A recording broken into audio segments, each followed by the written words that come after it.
Hello everyone, আপনি যদি পাহাড় এবং মেঘপ্রেমী হন তাহলে আজকে ভিডিওটা আপনার জন্য। রাত বাজে ঠিক 9টা। আমি যাচ্ছি ঢাকা শহীদ মিনার উদ্দেশ্যে, কারণ সেখান থেকে আমরা প্রায় আজকে 26টা বাইক খাগড়াছড়ির উদ্দেশ্যে রওনা হব এবং সেখানে কি কি করব, কোথায় থাকব, সকল কিছু থাকছে আজকের এই ভিডিওতে। কিছুক্ষণের মধ্যে চলে আসি ঢাকা শহীদ মিনারে এবং এখানে এসে দেখি আমার সকল ভালোবাসার মানুষগুলি অলরেডি অপেক্ষা করছে। তারপর আমাদের প্রিয় অ্যাডমিন সাইফুল ভাই কিছু দিক নির্দেশনা দিলেন। যেহেতু এটা আমাদের রাতের রাইড এবং প্রায় 26টা বাইক যাচ্ছি, তো সেখানে নিয়ম মানাটা অনেক বেশি জরুরি এবং হাইওয়ে বাইক চালানোর জন্য আমাদের কোন কোন বিষয়গুলো মাথায় রাখতে হবে, সকল বিষয় নিয়ে একটা পূর্ণাঙ্গ ধারণা দিলেন সাইফুল ভাই। তো এরপরে আল্লাহর নাম নিয়ে যাত্রা শুরু করলাম। যাত্রাবাড়ি ফ্লাইওভার পার হয়ে আমরা এখন কুমিল্লা রোডের দিকে যাচ্ছি। কিছুক্ষণ পর আমরা দাউদকান্দি ব্রিজ পার হয়ে একটা ক্যাফে কর্নারে যাত্রা বিরতি দেই এবং এখানে সবাই চা কফি খেয়ে আমরা কিছুক্ষণ রেস্ট নিয়ে পরবর্তীতে গন্তব্যের জন্য রওনা শুরু করি। ম্যাক্সিমাম বাইকাররা এখানে রেস্ট নেয়, কারণ হচ্ছে যে এটা একদম নিরিবিলি একটা ক্যাফে কর্নার এবং কোনো বাস না থাকায় বাইকারদের জন্য খুবই সুবিধা।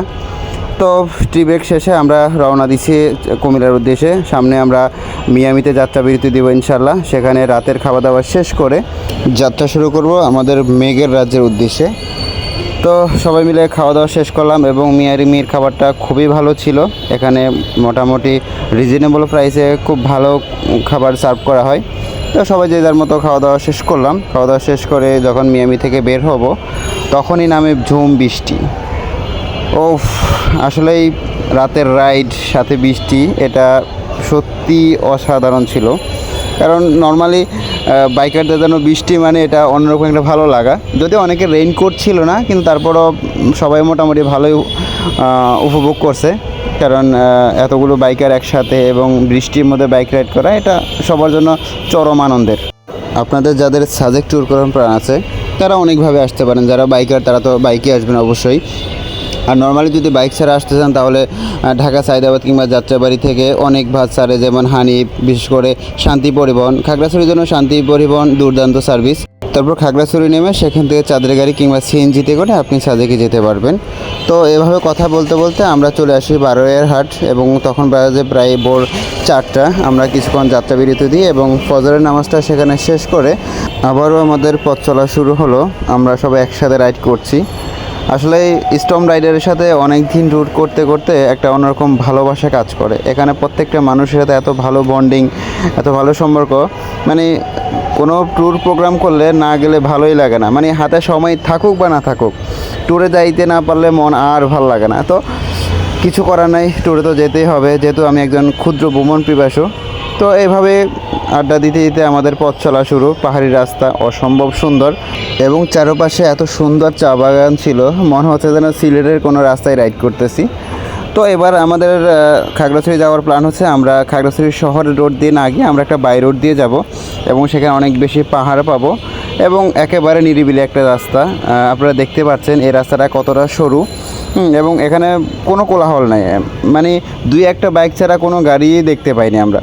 তারপর কিছুক্ষণ পর আমরা চলে আসি দিঘিনালায়। দিঘিনালা আর্মি ক্যাম্পের এখানে আমরা সবাই নিজের মতো করে এন্ট্রি করে আমরা কিছুক্ষণের মধ্যে সাজেকের উদ্দেশ্যে রওনা দিব। তো আপনাদেরকে বলে রাখা ভালো, সাজেক যাওয়ার জন্য আপনাকে দুইটা স্কটের মাধ্যমে যেতে হবে। একটা হচ্ছে সকাল 10:30টায় এবং আরেকটা হচ্ছে দুপুর 2:30। এর বাইরে আপনি চাইলেও সাজেক যেতে পারবেন না, কারণ স্কট ছাড়া কাউকে অ্যালাউ করে না। তারপর পাহাড়ি ফলমূল খেয়ে আমরা রওনা দিচ্ছি সাজেকের উদ্দেশ্যে। পাহাড়ি রাস্তাটা রাইড করা যতটা আনন্দের ততটাই কিন্তু ভয়ঙ্কর, কারণ এতটা উঁচু পাহাড় যেটা আসলে বাইক রাইড করার সময় মানে ভেতরটা কেঁপে ওঠে। যাদের অনেক বেশি স্কেল ভালো তারাই মাত্র পাহাড়ে বাইক নিয়ে আসবেন, অন্যথায় বাইক নিয়ে এসে বিপদে পড়ার দরকার নাই। আপনি বাসে আসেন কিংবা আপনি জিপ গাড়িতে আসেন, তাতে কোনো সমস্যা নেই, কিন্তু বাইকে না, ঠিক আছে? বাইক শুধু তাদের জন্য যারা অনেক বেশি এক্সপার্ট, যারা বাইক কন্ট্রোলিং খুব ভালো পারেন, তাদের জন্যই মূলত পাহাড়, ঠিক আছে? আর পাহাড়ের সৌন্দর্যটা না ক্যামেরায় বন্দি করা খুব মুশকিল, এটাকে ফিল করতে হয়। মানে আপনি পাহাড়ে আসলে নিজের মনের মধ্যে যে তৃপ্তিটা পাবেন এটা ক্যামেরায় কখনো বন্দি করা যায় না। তো এই জন্য পাহাড়ের আনন্দটা ভোগ করতে হলে আপনাকে পাহাড়ে আসতে হবে। তাই সুযোগ থাকলে ঘুরুন এবং জীবনটা উপভোগ করুন। তো এবার আমরা দুইটা রিসর্ট নিব, যেহেতু আমাদের অনেক বেশি মেম্বার, প্রায় 35-36 জন। আমাদের প্রথম রিসোর্টটা হচ্ছে যে মেঘমালা এবং দ্বিতীয় রিসোর্টটা হচ্ছে পান্তুই, একটা বাংলাদেশমুখী একটা মিজোরামমুখী। মেঘমালা রিসোর্টটা বাইকারদের জন্য অনেক বেশি কমফোর্টেবল হবে, কারণ এখানে বাইক পার্কিং করার সুব্যবস্থা আছে। বাট মেঘ দেখার জন্য মিজোরাম ভিউ রিসোর্টগুলি সবচেয়ে বেশি ভালো। এবং আপনি যদি ফ্যামিলি নিয়ে আসেন তাহলে আমি বলবো নিরিবিলি, মেঘপুঞ্জ এবং পান্তুইয়ের মতো যে রিসোর্টগুলি আছে, যেগুলো থেকে মিজোরামের সরাসরি ভিউ দেখা যায়, মেঘ দেখা যায়, ওই রিসোর্টগুলোতে উঠবেন। আপনাদের সাথে কথা বলছি আর পাহাড়ের সৌন্দর্য উপভোগ করছি, সাথে এক ঝাঁক বাইকার। আসলে এই সময়টা কতটা আনন্দময় এটা ভাষায় প্রকাশ করা সত্যি কঠিন। পাহাড়ের রাস্তায় ছোট ছোট আম গাছে এত পরিমাণ আম ছিল ভাই, মানে লোভ সামলানো মুশকিল হয়ে গেছে। আর আমগুলি অনেক সুস্বাদু। বিশেষ করে পাহাড়ে আসলে আমি সবচেয়ে বেশি খাই হচ্ছে যাই পেঁপে, আনারস, আমের সিজনে আম এবং ডাব। মানে এই জিনিসগুলোই অনেক বেশি ভালো লাগে আমার, এবং সবগুলো ফলই অথেন্টিক। এখানে কোনো মেডিসিন দেওয়া হয় না, কোনো স্প্রে করা হয় না, তো এগুলো অথেন্টিক এবং সুস্বাদু। যাই হোক, ফাইনালি আমরা পৌঁছে গেলাম আমাদের সাজেকে। আর এটা হচ্ছে আমাদের রিসোর্ট, মেঘমালা রিসোর্ট। এখান থেকে জাস্ট ভিউটা দেখেন, মানে এত সুন্দর একটা ভিউ দেখে সারাদিনের বাইক রাইড করে যত ক্লান্তি ছিল সব নিমেষে পানি হয়ে গেল। এখন সবাই জটপট ফ্রেশ হয়ে আমরা দুপুরে লাঞ্চ করতে যাব। আজকে লাঞ্চের আইটেম ছিল ব্যাম্বো চিকেন। হ্যাঁ, বাঁশের মধ্যে চিকেন রান্না। সাজেকে আসলে আমি এটা খুব আগ্রহ করে খাই, কারণ এটা অন্য জায়গায় খুব একটা পাওয়া যায় না।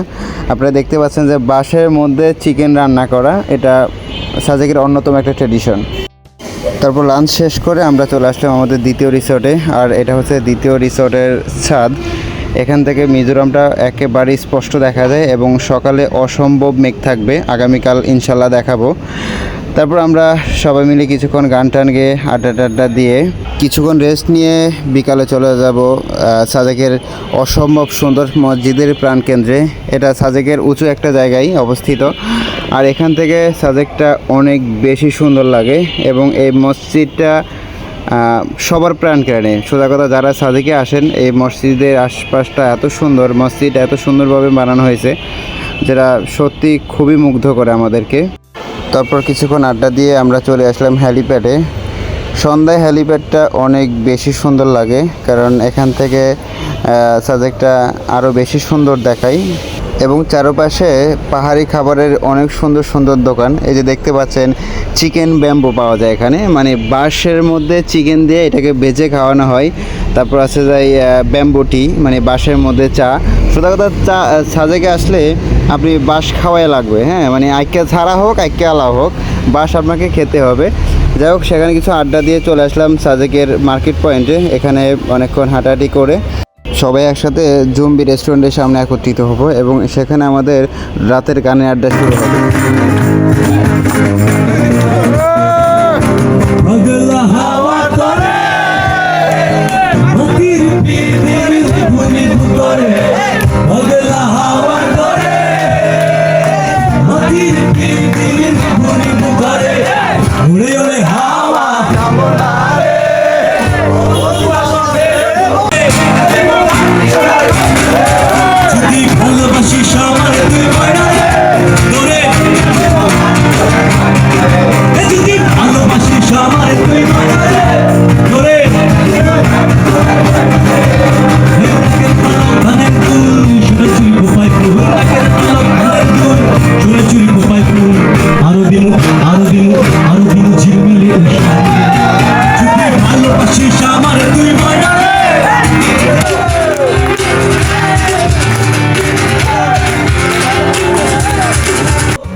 অনেক আড্ডা হলো, শরীর অনেক বেশি ক্লান্ত, এখন ঘুমাবো। সকালে দেখাবো মেঘে ঢাকা সাজেক ভ্যালি।